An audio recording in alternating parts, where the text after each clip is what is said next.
وَإِذَا سَأَلَكَ عِبَادِي عَنِّي فَإِنِّي قَرِيبٌ أُجِيبُ دَعْوَةَ الدَّاعِ إِذَا دَعَانِ.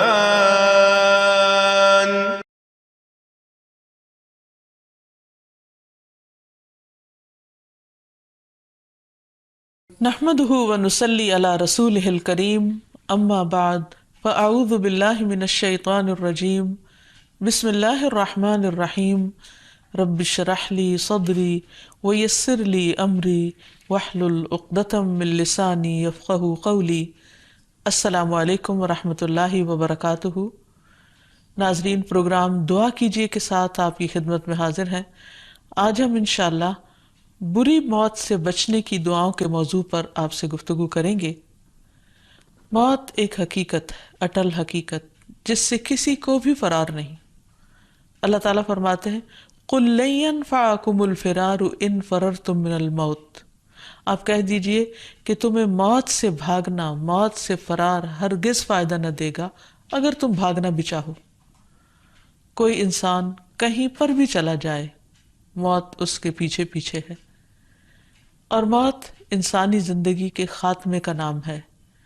اور پھر جیسا خاتمہ ہوگا، جیسا انجام ہوگا، ویسا ہی انسان دوبارہ اٹھے گا.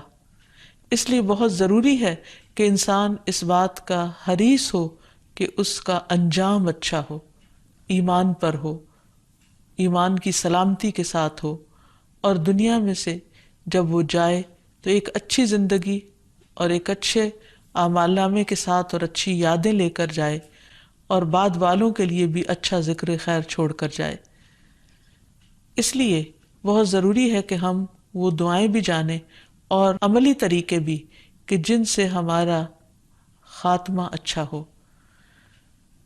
سب سے پہلے یہ ہے کہ انسان جب دعا مانگتا ہے تو اللہ سبحانہ وتعالیٰ اس کی دعا سنتے ہیں، اور یقین کے ساتھ مانگنا چاہیے.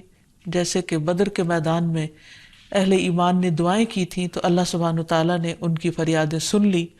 قرآن مجید میں آتا ہے اذ تستغیثون ربکم فاستجاب لکم انی ممدکم بألف من الملائکۃ مردفین. جب تم اپنے رب سے مدد مانگ رہے تھے تو اس نے تمہاری دعا قبول کر لی. یعنی تم مانگ رہے تھے تو اللہ تعالیٰ نے تمہیں عطا کر دیا کہ بے شک میں 1000 فرشتوں کے ساتھ تمہاری مدد کرنے والا ہوں جو ایک دوسرے کے پیچھے آنے والے ہیں. تو اسی طرح اگر اللہ تعالیٰ ان کی دعائیں سن سکتا ہے تو وہ ہماری بھی سنتا ہے. ہمیں دعا مانگتے وقت قبولیت کا یقین ہونا چاہیے کہ ہمارا رب ہر چیز پر قدرت رکھتا ہے. ان اللہ علی کل شیء قدیر. اس لیے مجھے اس سے مانگنا ہے. تو مانگنے کی چیزوں میں صرف دنیا کی بھلائیاں نہیں، دنیا سے جانے کے وقت کی بھلائی یعنی موت کے وقت کی بھلائی اور اس کے بعد کی زندگی کی بھلائی بھی مانگنی چاہیے. ربنا آتنا فی الدنیا حسنۃ وفی الآخرۃ حسنۃ وقنا عذاب النار. کہ اے اللہ ہمیں دنیا میں بھی بھلائی عطا فرما اور آخرت میں بھی بھلائی عطا فرما اور ہمیں آگ کے عذاب سے بچا. پھر یہ ہے کہ اللہ سبحانہ وتعالیٰ کی ان الفاظ میں تعریف کی جا سکتی ہے سبوح قدوس رب الملائکۃ والروح، کہ اللہ تعالیٰ منزہ اور پاک ذات ہے جو فرشتوں اور جبریل کا رب ہے. پھر رب العرش العظیم ہے، ساری خیر اور بھلائی اس کے ہاتھ میں ہے. تو اللہ تعالیٰ کی تعریف اور اللہ تعالیٰ کے ناموں کا ذکر کر کے اور اللہ تعالیٰ کو یاد کر کے پھر اس کے بعد نبی صلی اللہ علیہ وسلم پر درود شریف پڑھ کر دعا مانگنی چاہیے. اور جہاں تک موت کا تعلق ہے تو موت ایک اٹل حقیقت ہے، اور ہر انسان ہر روز اپنی زندگی کا سفر طے کرتے ہوئے بالآخر موت سے جا ملنے والا ہے. زندگی کا گزرتا ہوا ہر لمحہ اسے دنیا سے دور اور آخرت سے قریب کر رہا ہے. قرآن مجید میں اللہ تعالیٰ فرماتے ہیں یا ایھا الانسان انک کادح الی ربک کدحا فملاقیہ. اے انسان، بے شک تو مشقت کرتے کرتے اپنے رب کی طرف جانے والا ہے، سخت مشقت، پھر اس سے ملنے والا ہے. یعنی دنیا کی زندگی کو پھولوں کی سیج نہیں، یہاں بھی انسان ہر روز اس دنیا کے جھمیلوں سے نبٹنے کے لیے محنت کرتا ہے. اور پھر مشقت کرنے سے مراد اس کے بڑھاپے کی مشقت بھی ہو سکتی ہے، بیماری کی مشقت بھی ہو سکتی ہے. ان سارے مشکلات کو پار کرتے ہوئے بالآخر انجام تو موت ہی ہے. اسی طرح ایک اور جگہ پر آتا ہے قل إن الموت الذي تفرون منه فإنه ملاقيكم. کہہ دیجئے بلا شبہ وہ موت جس سے تم بھاگتے ہو وہ تم سے خود آ ملنے والی. یعنی کوئی بھی انسان مرنا نہیں چاہتا، لیکن موت سے بچنے کے لیے وہ جو بھی راستہ اختیار کرے گا اس راستے پر موت ملاقات کرے گی، اس لیے انسان بچ سکتا نہیں. ایک اور جگہ پر آتا ہے قُلْ يَتَوَفَّاكُمْ مَلَكُ الْمَوْتِ الَّذِي وُكِّلَ بِكُمْ ثُمَّ إِلَىٰ رَبِّكُمْ تُرْجَعُونَ. آپ ان سے کہہ دیجئے کہ موت کا فرشتہ جو تم پر مقرر ہے تمہاری روح قبض کر لے گا، پھر تم اپنے پروردگار کی طرف لوٹائے جاؤ گے. موت سے بچنے والا کوئی بھی نہیں. کل نفس ذائقۃ الموت، ہر جان کو موت کا مزہ چکھنا ہے. اینما تکونوا یدرککم الموت ولو کنتم فی بروج مشیدہ، جہاں کہیں بھی تم ہوگے موت تمہیں آ لے گی، خواہ تم مضبوط قلعوں میں ہی کیوں نہ بند ہو جاؤ. پھر اسی طرح یاد رکھیے کہ موت نے تو کسی کو بھی نہیں چھوڑا، نہ عام انسانوں کو اور نہ اللہ کے مقرب اور محبوب بندوں کو. حدیث میں آتا ہے، مسند احمد کی روایت ہے، حضرت انس سے مروی ہے کہ جب رسول اللہ صلی اللہ علیہ وسلم پر موت کی شدت طاری ہوئی تو فاطمہ رضی اللہ عنہا آپ کی اس کیفیت کو دیکھ کر کہنے لگی ہائے تکلیف. رسول اللہ صلی اللہ علیہ وسلم نے اس پر فرمایا اے میری بیٹی، تمہارے باپ پر جو کیفیت طاری ہو رہی ہے قیامت کے دن تک آنے والے کسی انسان کو اللہ اس سے چھوڑنے والا نہیں. یعنی ہر مرنے والا انسان اسی تکلیف سے گزر کر جائے گا. اس لیے انسان کو موت کو ہمیشہ یاد رکھنا چاہیے. نبی صلی اللہ علیہ وسلم نے فرمایا لذتوں کو توڑنے والی چیز موت کا ذکر کثرت سے کیا کرو، یعنی بھول نہ جاؤ اس کو، کیونکہ اس سے ملاقات تو کرنی ہی ہے. آپ صلی اللہ علیہ وسلم نے یہ بھی فرمایا کہ اپنی نماز میں موت کو یاد کرو، کیونکہ جب آدمی نماز میں موت کو یاد کرتا ہے تو ممکن ہے کہ وہ اپنی نماز کو اچھے طریقے سے ادا کرے اور اس آدمی کی طرح نماز پڑھو جسے اس موقع کے بعد نماز پڑھنے کا گمان نہیں ہوتا. یعنی یوں سمجھو کہ یہ تمہاری آخری نماز ہے، اور ایک دن تو آخری ہوگی ہی. اس لیے انسان نماز کو بہتر بنانے کے لیے بھی اپنی موت کو یاد رکھے. تو اس سے یہ پتہ چلتا ہے کہ موت تو بہرحال آنی ہی آنی ہے، لیکن موت اچھی کیسے ہو اور بری موت سے کس طرح بچا جائے. تو سب سے پہلے تو ہم یہ دیکھیں گے کہ بری موت کے اسباب کیا ہیں، وہ کیا کام ہیں جن کی وجہ سے انسان کو بری موت کا سامنا کرنا پڑے گا. سب سے پہلی بات اللہ کا انکار، اللہ سے کفر کرنا. قرآن مجید میں آتا ہے وَلَوْ تَرَى إِذْ يَتَوَفَّى الَّذِينَ كَفَرُوا الْمَلَائِكَةُ يَضْرِبُونَ وُجُوهَهُمْ وَأَدْبَارَهُمْ وَذُوقُوا عَذَابَ الْحَرِيقِ. کاش آپ اس حالت کو دیکھتے جب فرشتے کافروں کی روحیں قبض کر رہے تھے تو ان کے چہرے اور ان کی پشتوں پر ضربے لگاتے تھے اور کہتے تھے کہ اب جلانے والے عذاب کا مزہ چکھو. یعنی کفر کی حالت میں جب انسان مرتا ہے تو موت کے فرشتے آ کر مرنے والے کی پٹائی کرتے ہیں اور اس کو مارتے ہیں. حدیث میں آتا ہے کہ جب کوئی کافر شخص دنیا سے رخصتی اور سفر آخرت کے قریب ہوتا ہے تو اس کے پاس آسمان سے سیاہ چہروں والے فرشتے اتر کر آتے ہیں جن کے پاس ٹاٹ ہوتے ہیں، یعنی بوری ہوتی ہے، اور وہ حد نگاہ بیٹھ جاتے ہیں. پھر ملک الموت اس کے سرہانے بیٹھ جاتے ہیں اور اس سے کہتے ہیں کہ اے نفس خبیثہ، اللہ کی ناراضگی اور غصے کی طرف چل. یہ سن کر اس کی روح جسم میں دوڑنے لگتی ہے اور ملک الموت اسے جسم سے اس طرح کھینچتے ہیں جیسے گیلی اون سے سیخ کھینچی جاتی ہے اور اسے پکڑ لیتے ہیں. فرشتے ایک پلک جھپکنے کی مقدار میں بھی اسے ہاتھ سے نہیں چھوڑتے اور ٹاٹ میں لپیٹ لیتے ہیں. اسی طرح کفر کے علاوہ شرک پر خاتمہ ہونا، پھر اللہ اور اس کے رسول صلی اللہ علیہ وسلم کی مخالفت کرنا، ان کی نافرمانی کرنا، یہ انسان کے لیے بری موت کا سبب بنتا ہے. پھر نبی صلی اللہ علیہ وسلم کا مذاق اڑانا، پھر دین سے پھر جانا، مرتد ہو جانا، اللہ اور اس کے رسول صلی اللہ علیہ وسلم کا انکار کر دینا. پھر اللہ تعالیٰ کی ناراضگی کے کام کرنا. قرآن مجید میں آتا ہے فَكَيْفَ إِذَا تَوَفَّتْهُمُ الْمَلَائِكَةُ يَضْرِبُونَ وُجُوهَهُمْ وَأَدْبَارَهُمْ ذَلِكَ بِأَنَّهُمُ اتَّبَعُوا مَا أَسْخَطَ اللَّهَ وَكَرِهُوا رِضْوَانَهُ فَأَحْبَطَ أَعْمَالَهُمْ. پھر اس وقت ان کا حال کیا ہوگا جب فرشتے ان کی روح قبض کریں گے تو ان کے چہروں اور پیٹھوں پر مار رہے ہوں گے، یہ اس لیے کہ وہ ایسی بات کے پیچھے لگ گئے جس نے اللہ کو ناراض کر دیا، یعنی ایسے کام کرنے لگے جو اللہ تعالیٰ کی ناراضگی کا سبب بنے، اور اس کی رضا اختیار کرنا پسند نہ کیا تو اللہ نے ان کے سب اعمال ضائع کر دیے. پھر اسی طرح اللہ تعالیٰ کی نافرمانی میں دن رات گزارنا، یہ بھی انسان کے لیے بری موت کا سبب بنتا ہے. اللہ تعالیٰ کے حرام کردہ کاموں کا ارتکاب کرنا. رسول اللہ صلی اللہ علیہ وسلم نے فرمایا اس امت کے لوگوں پر زمین میں دھنسانے، شکلیں مسخ ہونے اور آسمان سے پتھروں کی بارش برسنے کا عذاب آئے گا، یعنی یہ اللہ تعالیٰ کی نافرمانیوں کی وجہ سے ہی ہوگا. پھر اسی طرح دنیا میں مگن ہو جانا اور آخرت کو بھول جانا. نبی صلی اللہ علیہ وسلم نے فرمایا جو اپنے غموں کو ایک ہی غم بنا لے اور وہ آخرت کا غم ہو تو اللہ تعالیٰ دنیا کے غموں سے اسے کفایت کرے گا، اور جس کو پریشانیاں ادھر ادھر بھٹکا کر لے جائیں اللہ تعالیٰ اس کی پرواہ نہیں کرے گا کہ دنیا کی کس وادی میں ہلاک ہوتا ہے. تو اس سے بھی پتہ چلتا ہے کہ اگر انسان آخرت کی فکر کرتا رہے تو انشاءاللہ خاتمہ بخیر ہوگا. پھر اسی طرح بے صبری کرتے ہوئے خودکشی کر لینا. خودکشی کسی بھی طریقے سے کی جائے وہ بری موت ہے.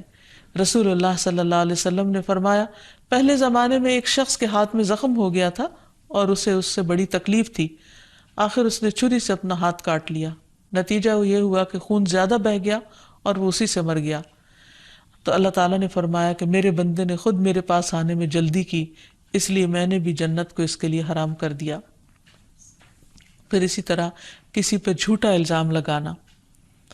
پھر لوگوں کو گمراہ کرنا، کیونکہ سامری جس نے بنی اسرائیل کو گمراہ کیا اور ان کے لیے بچڑا معبود بنا دیا تو اس کا انجام کیا ہوا قرآن مجید میں آتا ہے. موسیٰ علیہ السلام نے سامری کی طرف متوجہ ہو کر کہا بتاؤ سامری تمہارا کیا معاملہ ہے؟ سامری نے کہا کہ میں نے وہ چیز دیکھی جو دوسروں کو نظر نہ آئی، میں نے رسول کے نقش قدم سے ایک مٹھی اٹھا لی، پھر اسے بچڑے کے جسم میں ڈال دیا، میرے نفس نے مجھے ایسا ہی سمجھایا تھا. موسیٰ علیہ السلام نے کہا جاؤ تمہارے لیے زندگی بھر یہ سزا ہے کہ دوسروں سے کہتے رہو گے کہ مجھے نہ چھونا، اور تمہارے لیے عذاب کا ایک وقت ہے جو تجھ سے کبھی ٹل نہیں سکتا، یعنی موت کی طرف اشارہ ہے کہ تمہارا انجام بہت برا ہوگا. اسی طرح کچھ کام ایسے بھی ہیں کہ جن کے کرنے سے انسان کا خاتمہ بالخیر ہوتا ہے، ایمان پر ہوتا ہے، اچھا انجام ہوتا ہے، جس میں سب سے پہلی چیز توحید پر خاتمہ ہونا، یعنی مرتے وقت لا الہ الا اللہ نصیب ہونا. معاذ بن جبل کہتے ہیں کہ رسول اللہ صلی اللہ علیہ وسلم نے فرمایا جس کا آخری کلام لا الہ الا اللہ ہوگا وہ جنت میں داخل ہوگا. پھر اسی طرح ایمان کی حالت میں مرنا. اللہ تعالیٰ فرماتے ہیں یا ایھا الذین آمنوا اتقوا اللہ حق تقاتہ ولا تموتن الا وانتم مسلمون. اے ایمان والو اللہ سے ایسے ڈرو جیسے ڈرنے کا حق ہے، اور تمہیں موت نہیں آنی چاہیے مگر اس حال میں کہ تم مسلمان ہو، یعنی فرما بردار ہو. تو جو موت اللہ کی اطاعت کے کام میں، نیکی کے کام میں آتی ہے وہ اچھی موت ہوتی ہے. پھر اسی طرح یہ ہے کہ اللہ تعالیٰ کا تقوی اختیار کرنا، اللہ کا ڈر ہونا، اللہ سے محبت ہونا. اللہ تعالیٰ فرماتے ہیں کہ من یتق اللہ یجعل لہ مخرجا، جو اللہ سے ڈرے گا وہ اس کے لیے ہر چیز میں سے نکلنے کا ایک راستہ بنا دے گا، یعنی اس کی مشکلیں آسان کر دے گا. پھر اسی طرح طیب حالت میں فوت ہونا، پاکیزگی کی حالت میں فوت ہونا، ظاہری اور باطنی نجاستوں سے بچتے ہوئے. سورۃ النحل میں فرمایا الذین تتوفاہم الملائکۃ طیبین یقولون سلام علیکم ادخلوا الجنۃ بما کنتم تعملون. وہ لوگ جو پاک سیرت ہوتے ہیں، فرشتے جب ان کی روح قبض کرنے آتے ہیں تو کہتے ہیں تم پر سلام ہو، جو تم اچھے عمل کرتے رہے اس کے صلے میں جنت میں داخل ہو جاؤ. گویا موت کے وقت انہیں جنت کی خوشخبری دے دی جاتی ہے. پھر اسی طرح اللہ کے راستے میں استقامت اختیار کرنا، اچھے اچھے کاموں پر جمے رہنا، یعنی ایک دن کر کے اور دوسرے دن چھوڑ نہیں دینا. اس کے بارے میں اللہ تعالیٰ فرماتے ان الذین قالوا ربنا اللہ ثم استقاموا، بے شک وہ لوگ جنہوں نے کہا کہ اللہ ہمارا رب ہے پھر اس پہ جم گئے، تتنزل علیہم الملائکہ، ان پر فرشتے اترتے ہیں اور ان سے کیا کہتے ہیں، اللہ تخافوا ولا تحزنوا، نہ خوف کھاؤ نہ غم کھاؤ، وابشروا بالجنۃ التی کنتم توعدون، اس جنت کی خوشخبری پاؤ جس کا تم وعدہ کیے جاتے ہو، نحن اولیاؤکم فی الحیات الدنیا وفی الآخرہ، ہم تمہارے دوست ہیں دنیا کی زندگی میں بھی اور آخرت میں بھی، اور آخرت کی منزلوں میں سے سب سے پہلی منزل موت ہے۔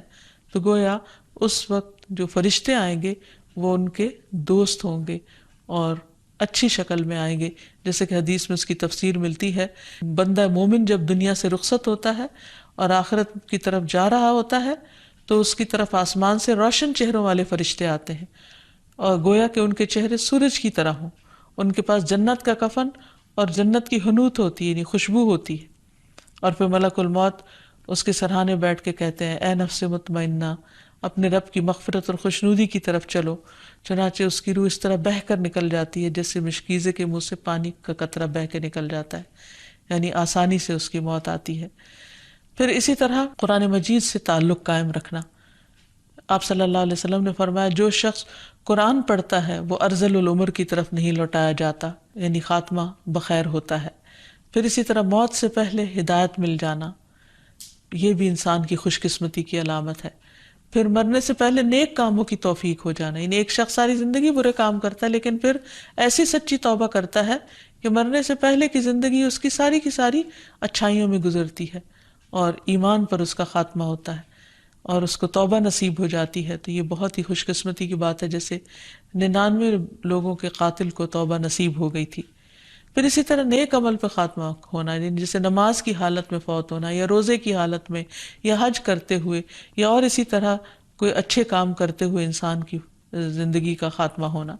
پھر اللہ کے راستے میں انسان کا نکلنا اور اللہ کے راستے میں اس کی جان کا جانا، تو یہ سب اسی وقت ممکن ہے جب انسان اس چیز کی طلب رکھے، تمنا رکھے اور اپنی زندگی کو اللہ تعالیٰ کی اطاعت کے مطابق گزارے، اور اس کے لیے انسان دعائیں بھی کرے، کیونکہ حقیقی کامیاب وہ ہے جو آخرت میں کامیاب ہے، جس کا خاتمہ اچھا ہو جائے، کیونکہ جب تک خاتمہ اچھا نہیں ہوتا کوئی بھی انسان امن میں نہیں ہو سکتا۔ اور جہاں تک دعاؤں کا تعلق ہے تو اس میں یوسف علیہ السلام کی دعا ہے فاطر السماوات والارض انت ولی فی الدنیا والآخرہ توفنی مسلما والحقنی بالصالحین، آسمان و زمین کے پیدا کرنے والے تو ہی دنیا اور آخرت میں میرا سرپرست ہے، اسلام پر میرا خاتمہ کر اور مجھے نیک لوگوں میں شامل کر۔ پھر ربنا افرغ علینا صبرا وتوفنا مسلمین، اے ہمارے رب ہم پر صبر انڈیل دے اور اس حال میں موت دینا کہ ہم مسلمان ہوں، یعنی ہمارا خاتمہ اسلام کی حالت میں ہو۔ پھر نیک لوگوں کے ساتھ فوت ہونے کی دعا کرنا، ربنا فاغفر لنا ذنوبنا وکفر عنا سیئاتنا وتوفنا مع الابرار، اے ہمارے رب پس ہمارے گناہ معاف کر دے اور ہماری برائیاں دور فرما دے اور ہمیں نیک لوگوں کے ساتھ موت دے۔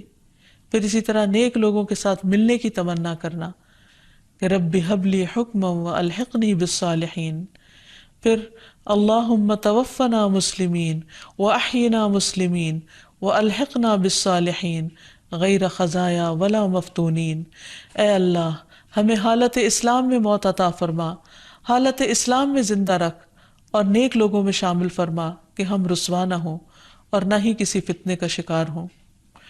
پھر عافیت کی دعا کرنا، اللہم انی اسألک المعافات فی الدنیا والآخرہ، اے اللہ میں آپ سے دنیا اور آخرت میں عافیت مانگتا ہوں۔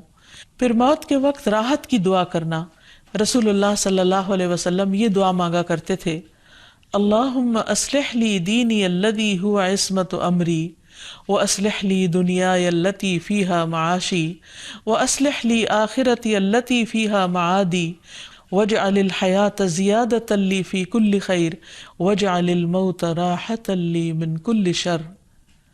اے اللہ میرے دین کو درست فرما جو میرے تمام معاملات کا محافظ ہے، میری دنیا کو درست فرما جس میں میرا معاش ہے، میری آخرت کو درست فرما جس میں میرا لوٹنا ہے، میری زندگی کو ہر بھلائی میں میرے لیے زیادتی کا باعث بنا دے اور موت کو میرے لیے ہر شر سے راحت کا ذریعہ بنا دے۔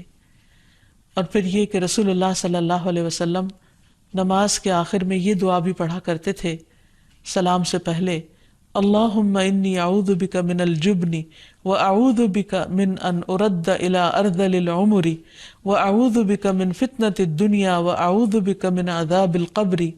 اے اللہ میں تیری پناہ مانگتا ہوں بزدلی سے، اور میں تیری پناہ مانگتا ہوں اس سے کہ میں رذیل عمر یعنی بڑھاپے میں پہنچا دیا جاؤں، اور میں تیری پناہ مانگتا ہوں دنیا کی آزمائش سے، اور میں تیری پناہ مانگتا ہوں عذاب قبر سے۔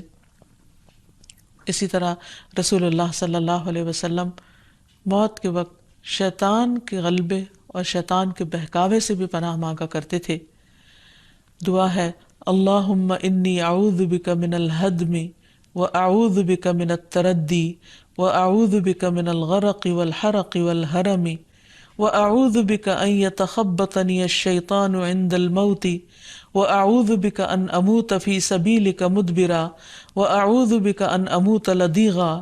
اے اللہ میں تیری پناہ چاہتا ہوں کہ کوئی مکان یا دیوار مجھ پہ آ گرے یا کسی بلند مقام سے گر پڑوں، اور میں تیری پناہ چاہتا ہوں غرق ہونے سے، جلنے یا ازہد بوڑھا ہو جانے سے۔ تیری پناہ چاہتا ہوں اس سے کہ شیطان مجھے موت کے وقت بدحواس کر دے، یا اس بات سے کہ جہاد میں پیٹ پھیرتے ہوئے مروں، یا اس کیفیت سے کہ زہریلے جانور کے کاٹنے سے مجھے موت آئے۔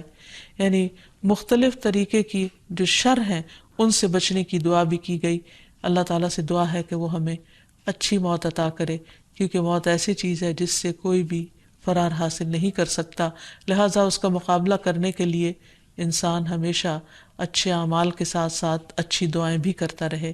وآخر دعوانا ان الحمد للہ رب العالمین۔ السلام علیکم ورحمۃ اللہ وبرکاتہ۔ ولم أكن بدعائك رب شقيا۔